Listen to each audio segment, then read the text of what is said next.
στα 3 η ώρα και έφυγα.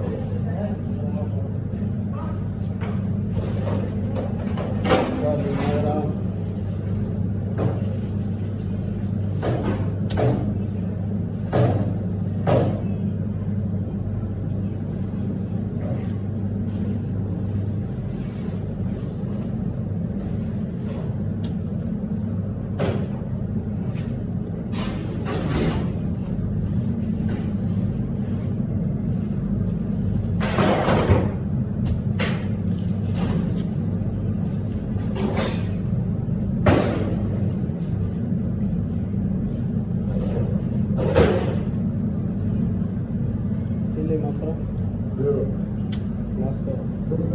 Zola. Sharmoda.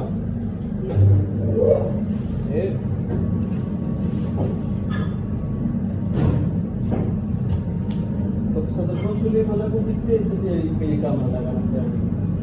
Τι λέτε? Ο Αλή, πώς το λένε? Αλή, τι λέτε? Αυτός λέει ξέρεις Αλή να φτιάχνει φιλικά. Ψέμα. Όταν μιλάμε μαζί αυτό. Αυτός λέει αυτός εσύ έχεις μάθει από αυτόν παιδιά. Ψέματα λέει. Τι?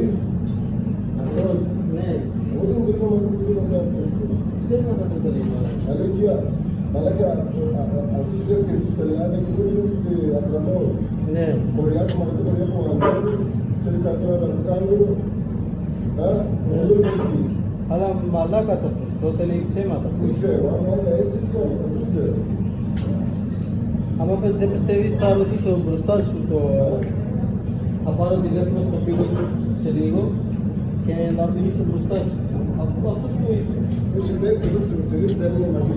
Εσύ λέει το λόγο αυτό. Έτσι, με ελληνικά του μιλάω, εντάξει.